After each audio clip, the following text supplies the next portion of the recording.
I first started blogging in 2012. I started on a free platform and began sharing my story. When I look back at those posts, they are so painful to look at.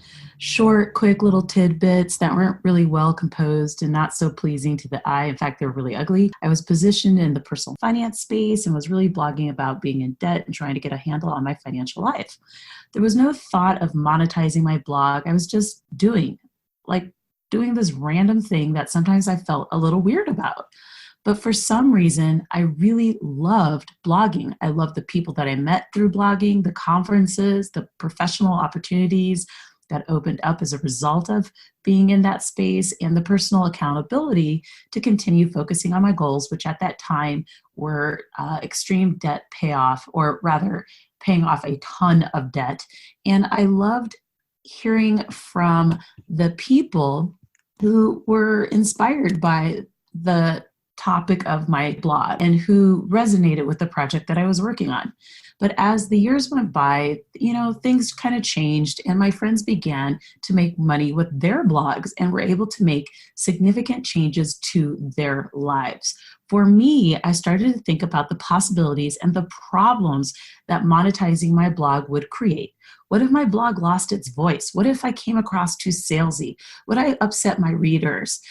What on earth would I even sell? So in this episode, I share how to maintain your blogging voice when trying to make money with your blog. It's possible and not as hard as it sounds, and I've actually done all the hard work for you so that you can avoid all of the angst that I went through trying to figure it all out. I am a huge fan and affiliate of Elite Blog Academy and the amazing community that Ruth Sukup has created to support EBA. If you're thinking about starting your first blog or revitalizing your blog and website content, definitely check out EBA today. I've also included a link to the 120 awesome blog post ideas resource that she's created to get you started or give you fresh ideas for content. Again, I'm a proud affiliate, so definitely ask me questions about the program. Grab my resource, Do It Ugly, below. It's a free course on how to get started with your blog, podcast, book, or podcast. I don't know why I said podcast twice. Without spending a ton of money.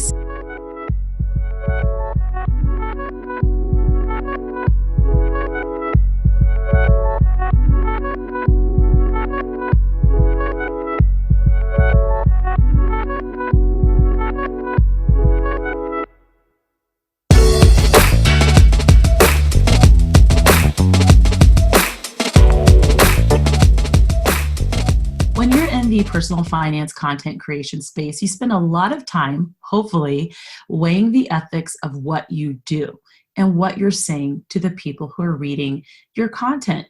For me, an example of this would be, I am not a huge fan of credit cards. I'm not anti-credit cards. It's just a financial tool that I personally don't use anymore. So if I started sharing credit card affiliates to my audience, it would be really out of alignment with what I share and believe currently. That could change in the future. But for right now, I'm consistent on record for being like, credit cards, but I'm not against them. But it just at this point wouldn't make sense for me to try to get you to sign up for them, because I have the possibility of earning $250 per sign up, which is pretty lucrative, right? So for a couple of years, I struggled with the question of how do I monetize my content on my website, maintain my blogging voice, and really be in alignment with my brand. The other issue that I struggled with was, should I even make money doing what I do? It's a reasonable question, and there's no right or wrong answer. It's highly personal. But for me, it became increasingly clear that blocking coins that I could use to pay off debt, save money, and change my life financially, it just really didn't make any sense, especially as I saw the potential for how much money you could actually make. But some real talk, part of what worried me about monetization was that I found many highly monetized websites so freaking boring to read, really dry. It was painful. So even though my questions would be answered, like you go to the site, they've answered a question, it just was so dry that I felt like they would lose me as an ongoing reader. And I think that for many bloggers who are creating content, they're very they're very passionate about that 20% of readers who return over and over again. Because real talk, the majority of people who land on your site are never going to come back. And so that's part of the reason why those sites that are really highly monetized are done in the way that they are, because most people don't return. And for me, I actually really care about that 20% of people who have returned over and over again throughout the years. So I continue to think about, well, how in the heck can I monetize what I'm doing without like making my blog boring as hell? So during that time, I began podcasting. I literally added my voice to my brand. And before you freak out, no, I'm not telling you to podcast. I'm not telling you to add a podcast. I'm just saying that I took that step and I started podcasting about 3 years ago. It's been a while now, but it was very inconsistent. It was all over the place. But I will say that I loved the process. Like I love just sharing my thoughts in an audio form. And I was honestly like sharing random stories, people, thoughts. They were all related to personal finance, but it wasn't like cohesive in the way that it is now. This year, I finally cracked the code to monetizing your website, saving your blog's voice, and some best practices that might be helpful to you that I've discovered this year. So the first thing is, at the time of this recording, it's almost 2020. While blogging is still an incredible way to grow a platform, build a brand, and make hopefully some money, you would be crazy if you didn't add the following: either audio content via podcast or pre-recorded audio, video content, whether it is a vlog, Insta stories, or pre-recorded content, or even Facebook Live. I didn't lose my blogging voice because I literally added my voice to my content, like my actual voice. And again, before you freak out, I'm not telling you to start a podcast. Instead of starting a podcast, you can do the following: get interviewed on other podcasts that relate to what you're doing, are in alignment with the community that you serve. So helpful to them for a couple reasons. You will gain exposure to targeted audiences that are looking for answers to their problems. So when you are looking for podcasts to pitch, you're looking specifically for the type of podcast that you know will resonate with the message that you're sharing, the solution that you're sharing to a problem that maybe this podcast never addressed, but it's coming up and you notice that it's an issue. You provide that for them as a guest.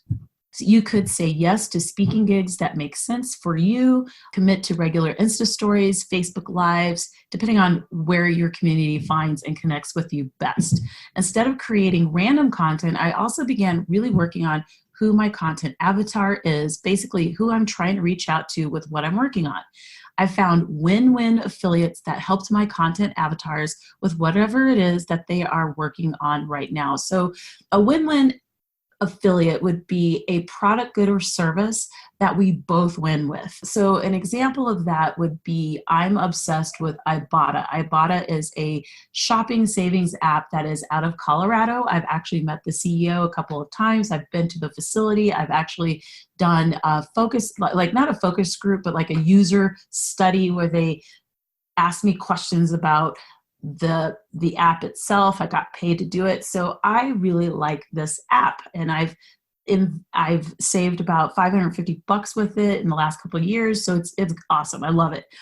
It's completely in alignment with what I do for a couple of reasons. I have a website about Colorado. So for those of you who don't know that, I actually have a website about Colorado, but in my regular content, you would hear me talking about Colorado quite a bit. So that is area number one where it's in alignment. Two, I talk about personal finance and saving money. So for me to share this tool, I actually use it. I like that it helps people save money. I love that it's a local business, and it's pretty simple to use, I think. And then finally, when you sign up for Ibotta as an affiliate, as my affiliate or anyone else's, when you redeem your first savings, because basically you find items that you're going to purchase and then you redeem your savings, you earn $10 and I earn $5. And I think that's like win-win. So I spent a lot of time kind of thinking about the types of affiliates that we both would win with as a person trying to grow income with my online project. The other thing that I focused on was consistency. In fact, it was one of my top 3 areas of focus. And I made sure to have at least one really well thought out post that went out every Monday. Like that's literally all I did was Monday. I just focused on Monday because I was the impression that I would leave you with at the beginning of the week. So every Monday I had a thing out no matter what. And I'm pleased to say that I'm so committed to it that I think it would be a really hard habit now to break, to always have something go live on Monday. I committed to a slight deviation from my original niche. I didn't just want to write and talk about money because I found that honestly, energetically kind of tiring. I like to share content on the following topic, not limited to the following: lifestyle and lifestyle design, mindset, woo-woo stuff, money, slow fire, which I'm a huge fan of, which is financial independence, retire early, but slow, online entrepreneurship, and Colorado, which is why I have a blog and podcast about Colorado. By staying true to myself, even though it was hard, I was able to maintain my voice in my writing, podcast, and other content that I was producing. It has not been lost on me that I've been able to do the following: grow my passive income pretty significantly, get my email list to finally grow. My Michelle is Money Hungry list was not growing. It was really annoying because I've been able to grow a lot of other lists. So like my Autumn Stone Romance list, that list grows. My Colorado list, that list grows. But the Michelle is Money Hungry list was just not growing. And I'm pleased to say that with this new process that I have, it grows. And it's been a huge relief because I'm like, I can't grow my income if I can't grow that specific email list. Like I can, but it's just a huge opportunity that's lost. So I'm pleased to say that has helped. Adding my voice to my content has really helped reboot that, or just get that to like happen. And finally, the lesson that I've learned is that you can monetize the work that you do, maintain your voice, and stay true to your mission.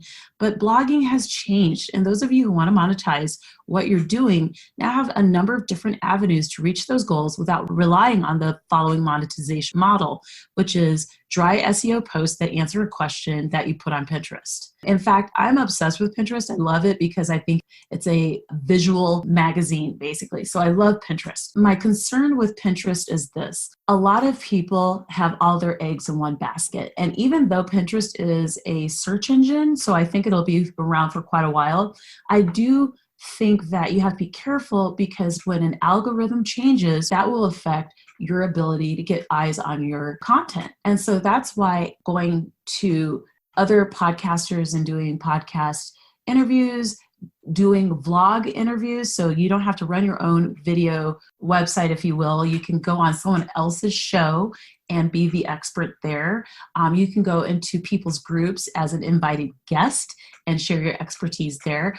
I just think that people are making a mistake when they have all of their marketing and reach coming from one place. Diversify it, diversify it, diversify it. And with each show that you are a guest on, that is diversifying your reach. With each vlog that you're a guest on, that's diversifying your reach and your SEO actually as well. So definitely that old model of really dry SEO, answering a question, slapping it on Pinterest is so boring. Instead, create engaging evergreen posts that allow your personality to shine through. You will help others, attract your tribe, and continue to stay true to your blogging voice. So if you have been thinking about monetizing your work, I would love to hear like what is keeping you from doing it. Like what are your concerns? I have been there. It's taken me several years to figure out the best way to approach it in a way that I feel very comfortable with. Again, no judgment if you're like, look, I don't want to be monetizing this. This is my fun thing that I do. For me, it's now a business. So it doesn't make sense for me not to make money. But at the same time, I don't want to be boring as hell as I produce the content. Like I don't want to go to a boring website or podcast or what have you. And I'm sure that you don't as well. So anyway, please make sure you subscribe and like this show. You can go to the show notes at michelleismoneyhungry.com/how to maintain your blogging voice.